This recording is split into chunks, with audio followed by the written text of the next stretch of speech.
Everyone, तो कैसे हो आप सब। मैं हूँ सोनी, आपकी जीएल स्टोरी टेलर और राइटर। सो बिना किसी देरी के सीधा आएंगे स्टोरी पे। आशिकी एक जुनून का पार्ट 67। पिछले पार्ट से सीधे आगे चलेंगे, ओके। एंड आई नो कल सबको 2 एपिसोड चाहिए थे, बट मैं सच में बहुत बिजी हूँ यार, क्या ही बोल सकती हूँ। एंड आप लोग यार जितने देखते हो कमेंट्स किया करो, ओके। देखो मैं प्यार से बोलती हूँ, तो मान लिया करो, ठीक है। एक हाँ से एक चीज़ करते हैं कि जिसके कमेंट्स बहुत अच्छे होंगे ना, बहुत अच्छे मतलब सबके बहुत प्यारे होते हैं, आई नो, बट कुछ होता है ना। सो हम नेक्स्ट एपिसोड में उनके कमेंट्स रीड करेंगे, ओके। सो हमें दिखाते हैं रिद्धि और तनु को, जो कि ना तनु को दिखाते हैं जो कि सौम्य का भेजा हुआ सॉरी नोट रिद्धि को देती ही नहीं और उससे लेके भागते हुए कहती है, जब तक तुम मेरा साथ नहीं दोगी तब तक मैं भी तुम्हें ये नहीं दूंगी। रिद्धि कहती है, प्लीज देख बकवास मत कर, तुम्हें पता है ना अगर सौम्या को पता चला तो।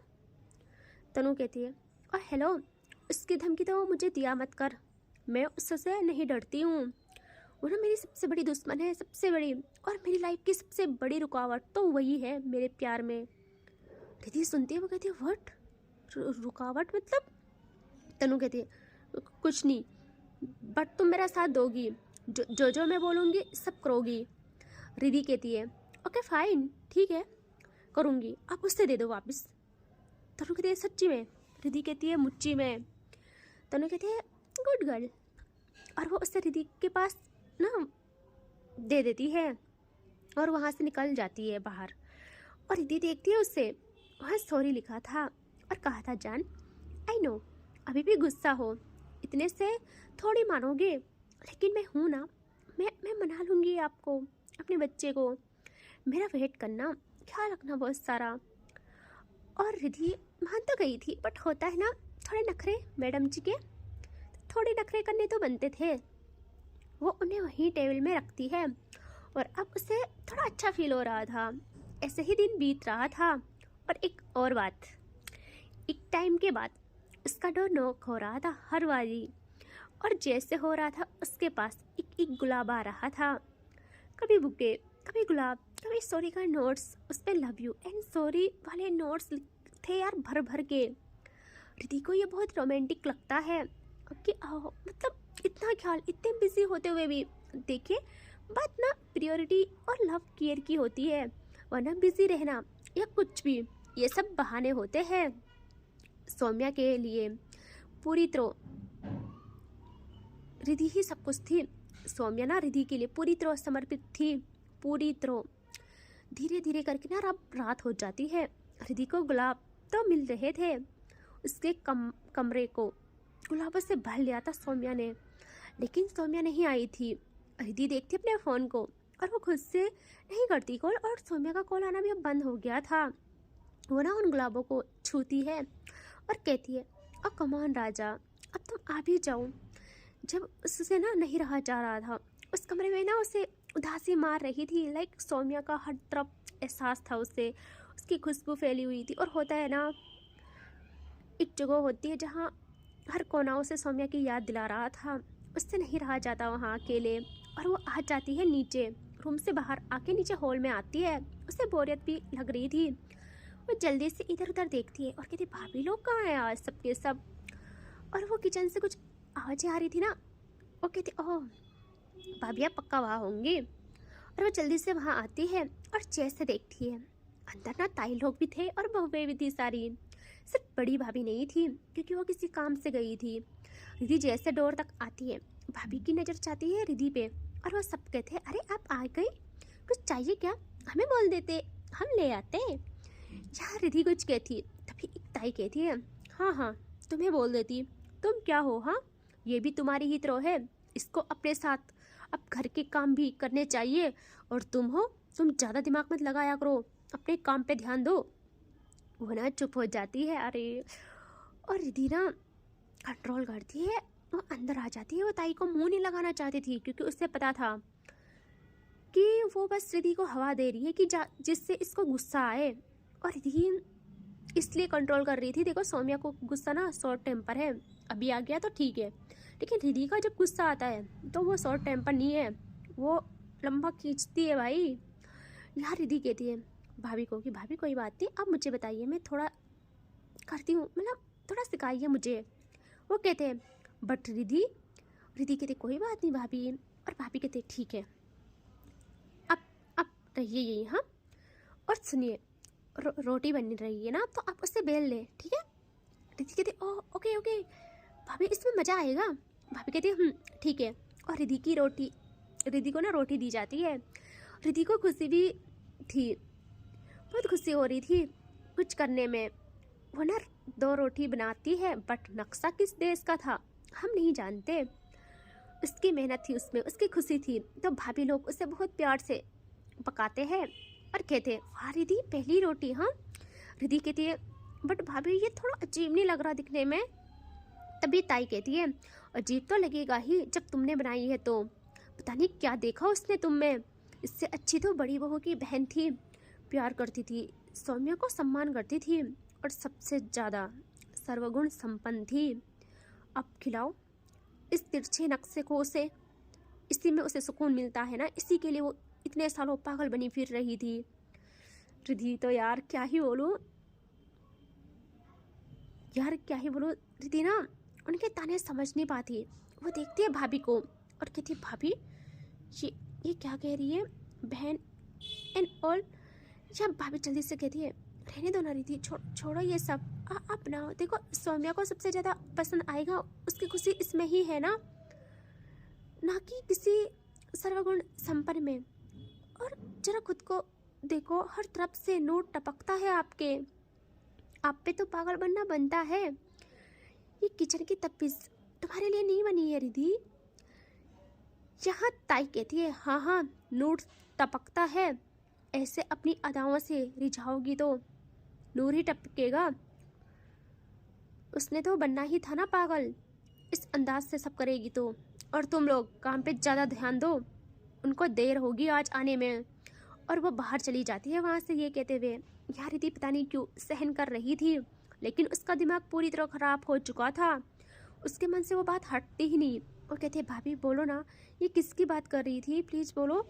भाभी ना चाहते हुए भी बताती है कि बड़ी दी की बहन दिशा जो उस दिन थी ना, उनकी बात चल रही है सौम्या को लेके, सो इसीलिए रिद्धि ना खाना वहीं छोड़ लेती है बनाना और वहाँ से आने लगती है। भाभी कहते हैं रिद्धि बच्चा खाना तो खा लो, बट उससे गुस्सा आ रहा था, वो वहाँ से बाहर आ जाती है और आने लगती है अपने रूम में। और जैसे रूम तक जाती है वो अपना डोर ओपन करती है, उसके दिलो दिमाग में बहुत सारे ख्याल थे। जैसे वो डोर ओपन करती है वो शॉक्ड, अच्छी खासी शॉक्ड यार, पूरे रूम का हाल बदल गया था, लाइट्स ऑफ हो गई थी हर जगह, प्यारी प्यारी कैंडल्स जल रही थी रंग बिरंगी, और धूप डोर से सोफे तक का रास्ता, फिर वहाँ से बालकनी तक का रास्ता पूरा उन फूलों की कलियों से सजा रखा था जो रिद्धि को मनाने के लिए भेजा गया था सौम्या के द्वारा। रिद्धि कुछ समझती ही नहीं, कुछ समझ नहीं पाती, लेकिन पूरे रूम में महकता सौम्या का प्यार उसके चेहरे पे अपनी मुस्कान सजाने में कामयाब होता है। वहाँ बजता हल्का म्यूजिक उसके धुन में रिद्धि का दिल की धड़कने डांस कर रही थी, इस माहौल को और भी अच्छा बना रही थी और भी खूबसूरत कर रहा था ये सब। और रिद्धि अपना एक कदम आगे बढ़ाती है, उसे कुछ समझ नहीं आ रहा था अभी भी, बस एक कदम बढ़ाया था कि उसी पल उसके रुखसार पे फूलों की बरसात हो जाती है, फूल किसी रात के साये की तरह फैल जाते हैं। और रिद्धि धीरे धीरे अंदर आती है एक टेबल के पास जहाँ एक बॉक्स रखा था। रिद्धि जल्दी से उसे लेती है और उसे ओपन करती है। रिद्धि देखती है उससे, वहाँ एक ब्लैक ड्रेस थी विद एक कार्ड कि हाँ मैं देखना चाहती हूँ इस लिबास की किस्मत, मेरी जान के हुस्न के आगे इसकी रौनक कैसी है। इसे बहुत गुमान था खुद पे, तो इसे इसकी औकात बतानी है। क्योंकि ना जो वो ड्रेस थी ना, वो बस होते हैं ना कुछ ही पीस, बस वो एक ही था। और सौम्या, समझ रहे हो ना, उसे रिद्धि के आगे कुछ अच्छा ही नहीं लगता था। रिद्धि ब्लश करती है उसकी बातों पे, उसके गुस्से को सौम्या का प्यार भर देता है, कम कर देता है। रिद्धि इधर उधर देखती है, कहीं सौम्या नहीं थी। उसे पकड़ते हुए वो वॉशरूम की तरफ बढ़ती है। उसी पर उसकी नज़र उस नोट के दूसरी साइड पड़ती है जहाँ लिखा था, नहीं नहीं मत जाओ ना प्लीज, ये यहीं इसी जगह, मैं अब एक पल भी तुमसे नजरें नहीं हटा सकती हूँ। रिद्धि ना स्माइल करती है और जल्दी से अगेन इधर उधर देखती है कि कहीं उसे सौम्या दिखे, बट कहीं उसे सौम्या दिखती ही नहीं। रिद्धि गहरी सांस लेती है और कहती है, अच्छा जी, अब मुझसे ये आँख में चोली खेली जाएगी। चलो खैर है, आज कुछ मांगूंगी मैं तुमसे, हक समझना या प्यार या जिद, जो मर्जी समझना, लेकिन मुझे ये सब चीज़ें चाहिए। और वो कुछ और नहीं कहती, उस ड्रेस को लेके आती है मिरर के सामने और भाई अपने टॉप पे हाथ लगाती है और जस्ट उसे रिमूव कर डालती है। उसने बस रिमूव ही किया था कि उसके ऊपर अगेन फूलों की बारिश होती है। देख रहे हो, सब पहले से सेट था। एंड रिद्धि ना पूरे अपने तरह से हुस्न से सौम्या की आंखों से लेके जहन में हलचल पैदा करवाने में सक्सेस हो जाती है। वो अपने बालों को हल्का सा आगे करती है, लेकिन रिद्धि इतनी आसानी से सब बात मान जाए, ये हो नहीं सकता है ना। वो वहाँ रखे कैंडल्स को हल्की फूंक मार के बुझा देती है और उस तरफ की लैंप को भी, और उस साइड पूरा अंधेरा हो जाता है। और अब रिद्धि ड्रेस वियर करती है और बहुत टाइम के बाद होता है लैंप ओपन भाई। और जैसे होता है ना, रिद्धि को कैसे बयां करूं उसका हुस्न, उसकी खूबसूरती, उसकी मुस्कान, उसके काले घने जो रात के काले साए की तरह उस पर बिखरे थे वो बाल, और उसकी वो आइज ब्लैक ड्रेस में ब्लैक गुलाब लग रही थी यार वो पूरी तरह से। और उसने बिल्कुल भी कोई मेकअप नहीं किया था, बस एक छोटी सी बिंदी लगाई थी। उसके रूप में मानो नजर ना लगे उसके लिए काला टिक्के का काम कर रही थी। वैसे कुदरती खुदा ने उसको नवाजा था। उसके चेहरे पे दिल देखे बहुत प्यारे। रिद्धि की नजरें अभी भी मिरर पे थी, तभी उसके कानों में एक आवाज आती है, पता है क्या, मैंने तुमको छुपा के रखा है दुनिया से, क्योंकि जमीन पे सियारे का होना आम नहीं। मैंने देखा है जब से तुझको, पल भर भी मुझको आराम नहीं। तेरी आंखें, तेरी आंखें, तेरी आंखें, हाय सो समंदर को खा जाए तेरी आंखें। तेरी नाक पे वो सोने का तिनका और तेरे कान पे चांदी की वाली, तेरे हाथों में वो चूड़ी है कांच की और तेरे होठों पे हल्की सी लाली। और ना अब धीरे धीरे वो आवाज पास आने लगती है और रिद्धि की आंखें क्लोज हो जाती है। रिद्धि जब उस एहसास को अपने बहुत करीब फील करती है, वो होश में आती है दूसरे ही पल। एंड दूसरे ही पल सौम्या की पॉजेसिवनेस वाली ग्रिप रिद्धि की टमी में पड़ जाती है और रिद्धि उन सांसों को अपनी नेक पे फील करती है। सौम्या उसे उसकी टमी से होल्ड करके देखती है सामने मिरर में, और रिद्धि भी आइज ओपन करके देखती है सामने। एंड यहाँ होता है मिरर में ही इन दोनों का आई कांटेक्ट, बहुत प्यारा वाला। और सौम्या कहती है कि तुझ पे सब कुछ संवरता है कैसे, बता ये जादू तू करता है कैसे। तेरी आवाज़ सुन के जो मुझे महसूस हो रहा है, क्या इसको सुकून कहते हैं, और तुझे पाने की तलब है कैसी, रिद्धि क्या इसे जुनून कहते हैं। खैर तो फलक की बिछड़ी सल्तनत की जैसे है, तेरा हुस्न लगता इस जहां का नहीं। जब से हुई है तुझसे मोहब्बत देख, तब से मैं रहा कहीं का नहीं। उसके लफ्ज जैसे ही खत्म होते हैं दूसरे ही पल सौम्या के लब रिद्धि की नेक पे आ जाते हैं और पकड़ और टाइट हो जाती है। रिद्धि उसकी खुशबू में कहीं गुम गई थी। इस दीवानगी, इस जुनून से वो डरती भी थी, लेकिन इस वक्त वो सौम्या की चाह रखती है। इश्क जब हद से बढ़ जाए तो वो सुकून के साथ साथ डर भी ले आता है जहन में, बिछड़ने का या कुछ हो जाने का। देखिए कोई भी चीज़ अगर हद से ज़्यादा हो, चाहे वो प्यारी हो, इश्क हो, जुनून हो, पागलपन हो या नफरत हो, कुछ भी हो, वो कभी अच्छी नहीं होती, कभी भी नहीं। और इन दोनों के मामले में ये सबसे गंदी चीज़ थी कि जो होता था बेहद होता था। और इन दोनों की किस्मत को ये कहाँ ला के पटकेगा ये हम सब कोई नहीं जानता है। फिलहाल जो चल रहा है उसे सुनते हैं। रिधि ऐसे ही कहती है, सौम्या सुनो। बट सौम्या एकदम उससे अपनी ओर करती है और उसकी नेक से उसे पकड़ के और करीब करती है और फोरहेड से फोरहेड मिला के कहती है, जान क्या चाहिए आपको, जो कहोगी करूँगी, बस इन लबों से सुकून अपने जहन में उतारूँ मैं, हो इजाज़त आपकी तो। और रिधि की चिन पकड़ के वो थोड़ा ऊपर करती है। रिधि की नेक पूरी पीछे हो जाती है, उसके बाल हवा में लहरा जाते हैं। सौम्या उसकी चिन पे हल्का किस करती है और दूसरे ही पल रिधि सौम्या को खुद से दूर करके अपने स्टेप पीछे लेती है। हाय, ये इतना ऐसे वे में था ना, क्या ही बोलूं, सौम्या का दिल जल रहा था। और रिधि ऐसे ही अपने स्टेप्स पीछे लेके कहती है कि नहीं, इतनी आसानी से नहीं, जब तक तुम्हें तड़पा ना लूँ तब तक मुझे चैन नहीं मिलता है। और वो पीछे पीछे बालकनी की तरफ आने लगती है, उन फूलों के रास्ते पे चलते हुए। उसकी वो ना बैक स्टेप्स ले रही थी और सौम्या ऐसे ही लाइक का डेविल उसके स्टेप्स फॉलो करती है, उसके और करीब आती है और कहती है, कहाँ तक बचोगी, हर तरफ मैं हूँ, तुम्हारे दिल में, बातों में, सांसों में और जिस्म के हर एक कोने में, जागने में, सोने में, खुशियों में, रोने में, मैं हूँ तुम्हारी सोच के हर हिस्से में, जहाँ तक तुम खुद न पहुँच पाओ उन किस्सों में।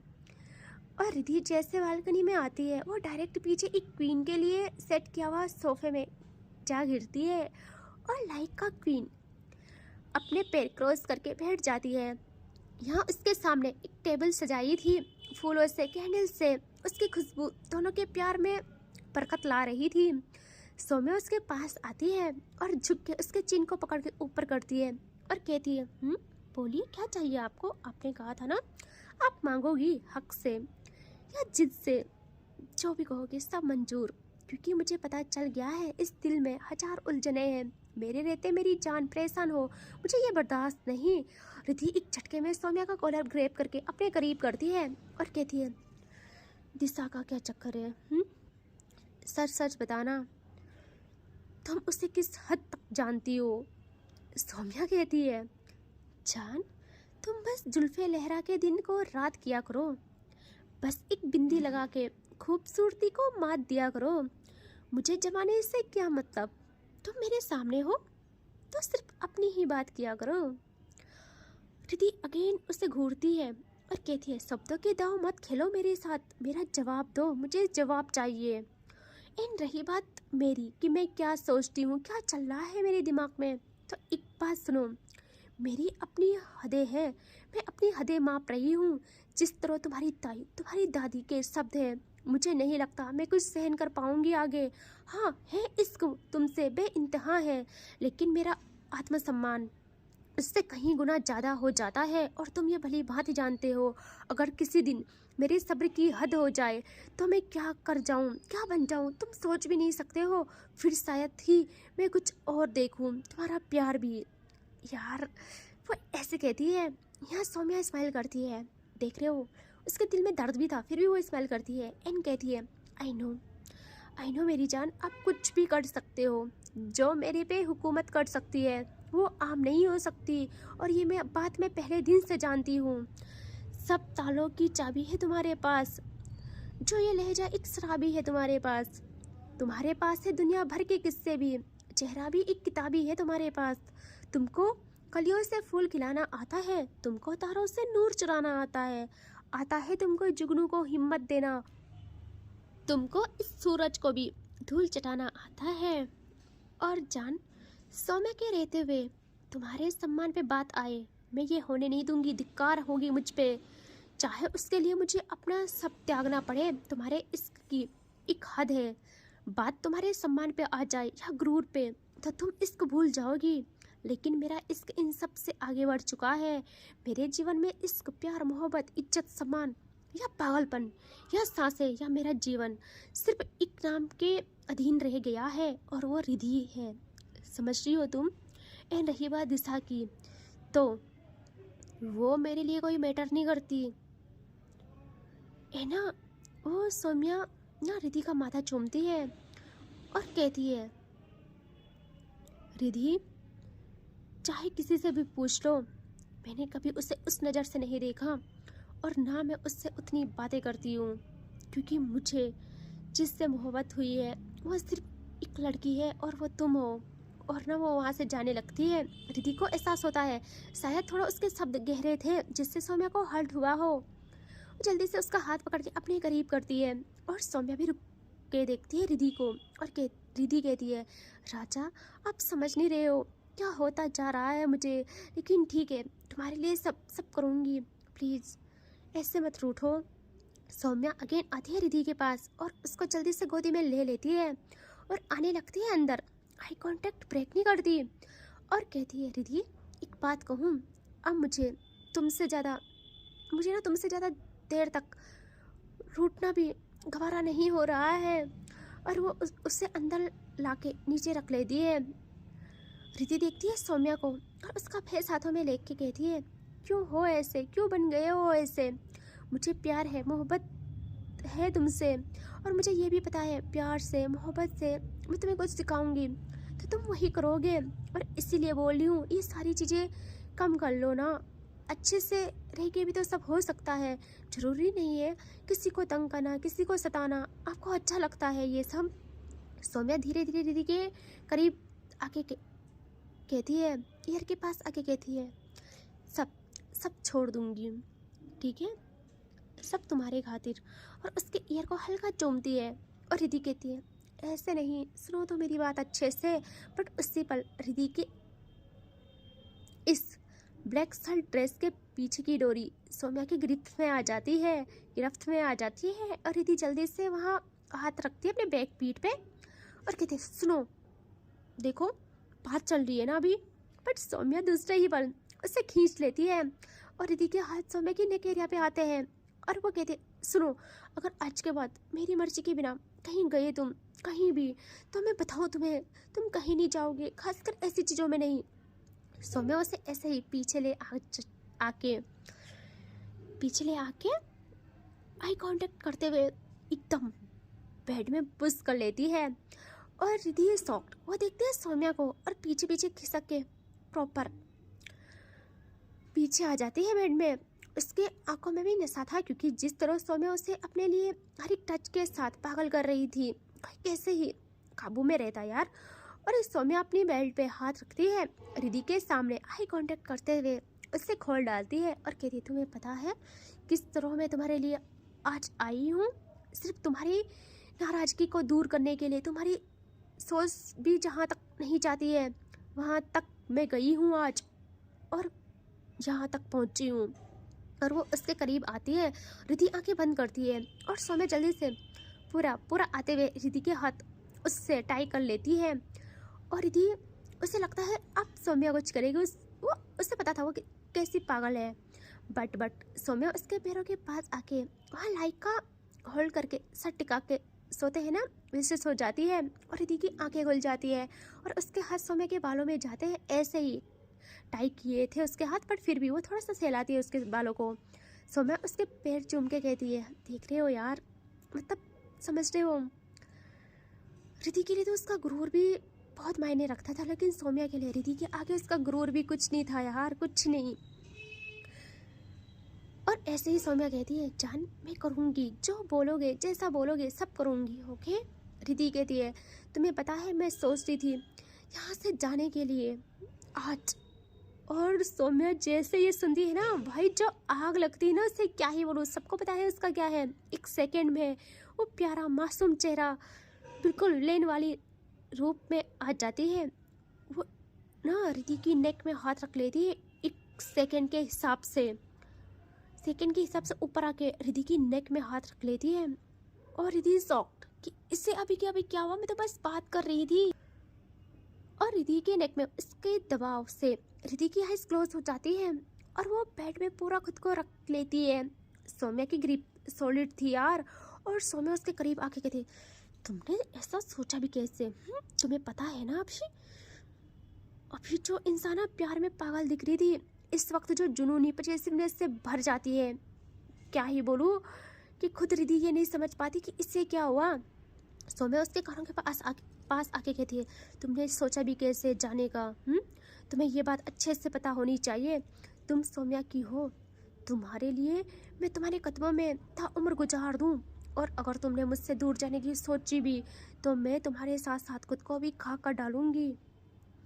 रिद्धि ऐसे ही अटकती सांसों के साथ कहती है, बस इसी पागलपन से मुझे डर लगता है। तुम सुन तो लेते पूरी बात, जानवर बन जाते हो बस। मैंने जाने का सोचा, लेकिन तुम्हें लेके साथ में, क्योंकि ना चाहते हुए भी मेरे दिलो दिमाग में तुम्हारा कब्जा है राक्षस। और उसका ये कहना था कि सौम्या थोड़ा शांत होती है बट पूरी तरह नहीं। हाँ, और सौम्या कहती है, राक्षस? Okay, I will show you राक्षस होता क्या है। और वो रिद्धि को रफली पलटा लेती है, मतलब उल्टा कर लेती है। रिद्धि की बैक सौम्या की तरफ थी, सामने थी। हाँ, और सौम्या अपना एक हाथ नेक एरिया पे और एक कमर से होके ऊपर की तरफ, समझ जाओ दूसरे ही पल उसके हाथ कहाँ रह जाते हैं। और बेचारी रिद्धि कुछ समझती, दूसरे ही पल सौम्या का वो पजेसिवनेस वाली पकड़ बन जाती है। और जस्ट प्रेस इतना ज़बरदस्त कि रिद्धि सह कैसे लेती है हम नहीं जानते यार। और सौम्या दूसरे ही पल प्रॉपर आ जाती है, समझ रहे हो। रिद्धि की सांसें भी काबू नहीं होती, सौम्या की मूवमेंट शुरू होती है ऐसे ही। अभी भी रिद्धि की सिचुएशन सेम थी।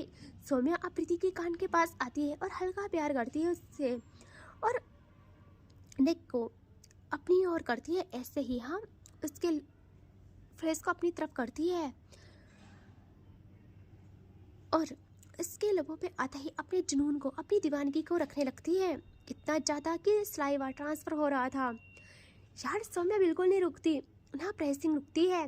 और रिद्धि वो भी कुछ क्या ही करती यार, खुद को खो चुकी थी पूरी तरह। सौम्या बिल्कुल किसी नहीं रोकती, और रिद्धि की ड्रेस को भी सिर्फ ऐसे ही रखती है, कुछ नहीं करती। और हाथ अब करती है मंजिल की ओर।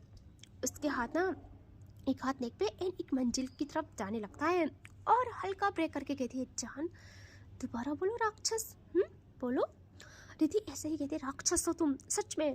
और सौम्या कुछ करती, भाई रिद्धि बेचारी की तो क्या ही हालत बयां करूं, आवाज़ तक कैद हो गई थी। इनका कुछ होता, दोनों के कानों में एक आवाज़ आती है कि सौम्या कहाँ हो तुम। और सौम्या सॉफ्ट, वो आवाज़ ये थी कि सौम्या कहाँ हो तुम, बाहर आओ या हम ऊपर आए।